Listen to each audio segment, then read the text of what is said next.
tayong walang gawa ay patay sa kanyang sarili. Banda, awit!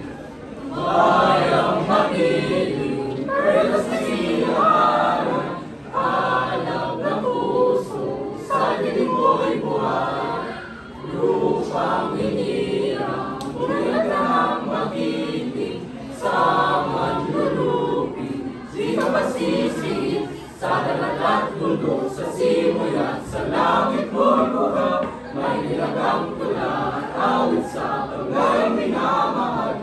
Ang isap ng matawad mo'y tagumpay na nagniningning. Ang bituin at araw na kailan ba may dinagdidilim. Lupa ng araw naman ating pagsinta, buhay langit sa piling mo. Ang ligaya ng may mga ating ang mamatay ng dahil sa'yo.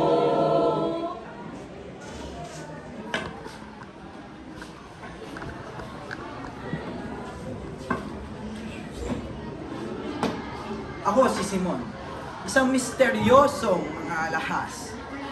Ang paumanhin na hindi mabait, siya ay kasama na rin. Pag nag-uudyok ng paniniil, walang mga aalipin doon sa walang nagpap-aalipin. Katulad nyo rin ako noon, ngunit tignan nyo ang aking sinapit. Ililigpit ka nila sa sandaling maaari ka ng iligpit. Hindi nila hayang na umulad ka dahil ikaw ay kanilang kinakatakutan at kinamumuhian. Homo quia fulves est! Padre sabi, ano ang nararamdaman? Sabi ko na nga ba, sabi ko na nga na huwag siya kumain ng sopas na lang inangaya. Ayun ang nakakasama sa kanya. Hindi dapat natin binibigyan ng malayang kaisipan ang mga kabataan. Ang edukasyon ay dapat manatili sa ilalim ng pangangalaga ng simbahan. Mga kabataan, huwag kayong magpadali. Ang lahat ay may tamang panahon. Huwag tayong lumaban sa may kapangyarihan. Mas mabuti na makisama upang hindi mapahama. Ako, si Pasiano Robles, isang pilosopo, kaibigan at tagahanga ni Simon. Ang bayan ko ay hindi pa handa para sa kalayaan. Hindi pa nila alam ang kahalagahan ng kalayaan. Para saan ang karapatan kung wala namang kalayaan? Ang mga Espanyol ay hindi nagpapakita ng hustisya sa ating mga Pilipino. Sila ay nagpapakita ng kanilang pagmamalabis sa ating bayan. Kailangan natin magtulungan upang makamit natin ang ating kalayaan. Ang kalayaan ay kinukuha, hindi binibigay. Ngunit, may pag-asa.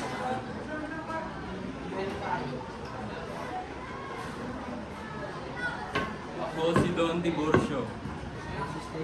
Mating ako sa Pilipinas dahil sa aking tungkulin sa adwana. At sa kasamaang palad, napilay ang aking paa dahil noong 15 araw sa tungkulin. At iyon din ang dahilan ng aking pagkaalis sa tungkulin. At dahil wala naman akong balak bumalik sa Espanya, nagtrabaho ako upang mabuhay ng marangya. At dahil na rin sa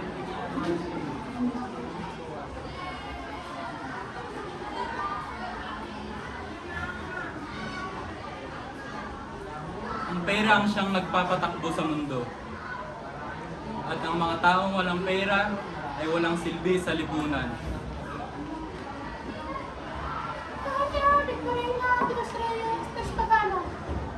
Ay nako, napakadaming tao. Napakagulo. Napakaingay. Ano ba nga pastupang inyo? Ako ba hindi nakikilala? Pues, ako si Doña Victorina de los Reyes de Espadana. Tignan niyo ang mga kulurete sa aking mga mukha. At aking mga gagarang kasuotan na tinaparang sa isang mistisang katulad ko. Kaya kayo na ang pastupang hindi na sinting na makain ka. Buwalang ka mo. Buwalang ka.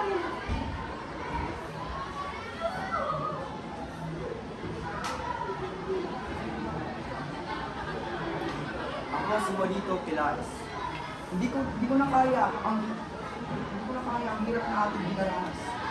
Kailangan natin magkaroon ng pagkakasa. Anong gagawin natin, Isagani? Hindi ko alam paano makakaiwas sa mga sundalo. Simon, hindi ko na kaya. Ang mga hirap na ating dinaranas, kailangan natin ng pag-asa sa pagbabago.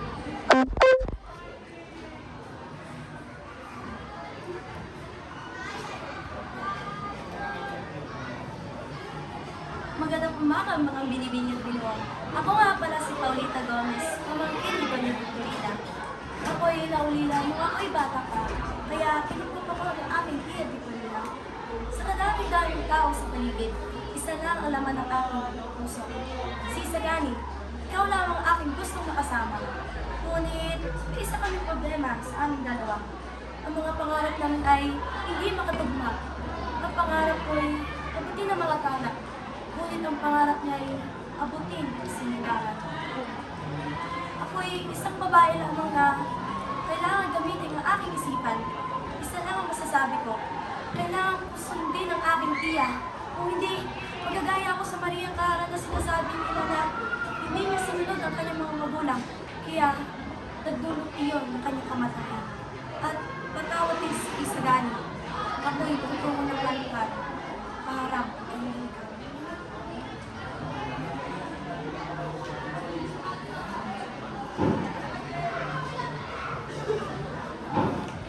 Ako, si Ginong Leeds, isang malalang bayan ng Nugero, mula sa malalayong lupain. Dala ko kanilang hiwaga. Sa loob ng aking kahon, may nakatagong isang lihim na magpapatindig sa inyong mga diwa. Handa na ba kayong tuklasin ang misteryo?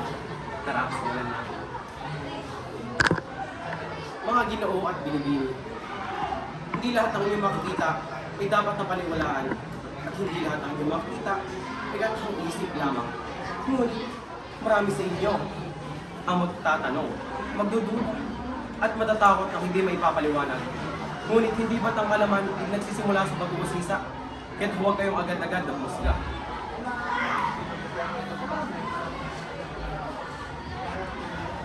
Ako si Don Castillo. Ako'y pinaniniwalaan ng mga tao. Kilala ako bilang Buena Tinta. Simple? Don Simon, narinig mo ba yung sarili? Malaki salapi ang ating gugugulin doon. At saan naman tayo kukuha ng salaping ating pagbabayad sa mga manggagawa? Subalit, ang inyong mungkahi ay magsisilbing anuhan ng himagsikan. Sa akin, nakasalalay ang kalutasan ng Akademya ng Wikang Kastila. Kailangan kong malutasan ito. Ang kagipitan, hindi maaaring hindi pansinin ng mga kabataan. Pepay, bakit ka na pa rito? Anong ginagawa mo? Ha? Ano naman yan? Diyos ko tong babaeng to. Pepay! Hoy! Ano ba to? Pera lang atang habol sa akin ito eh. Paano na ako niyan? Ako, si Placido Benedente. Ang bayan ay hindi nabubuhay sa mga batas at sa mga utos ng hari, kundi sa prinsipyo ng katarungan at katotohanan. Ang mga batas ay maaaring magbago, ang mga hari ay maaaring bumaba, pero ang prinsipyo ng katarungan at ng katotohanan ay mananatiling walang pagbabago. Kung ang isang bayan ay hindi makikitaan ang prinsipyo ng katarungan at katotohanan, hindi ito isang bayan, kundi isa itong pangkat ng mga tao na nagsama-sama para sa kanila.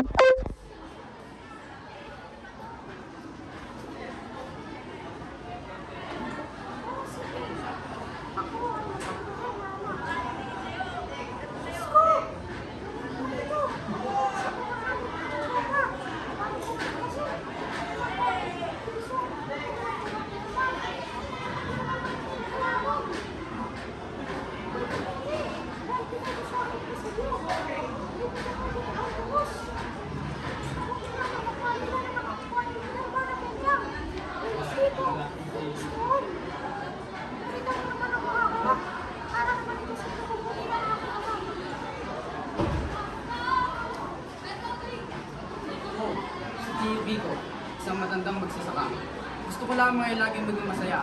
Ngunit hindi ko alam kung magpapasalamat ba ako o magagalit. Eto na naman tayo. Ang mga buhay natin parang isang laro. Kung hindi tayo magtutulungan, mananatili tayong alipin. Mahirap talaga magbago ng ating kalagayan. Kung wala tayong lakas at walang pagkakaisa, mananatili tayong alipin.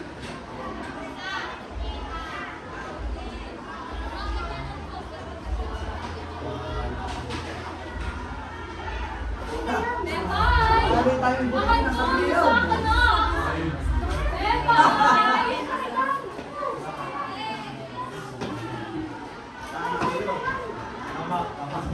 Okay, balik.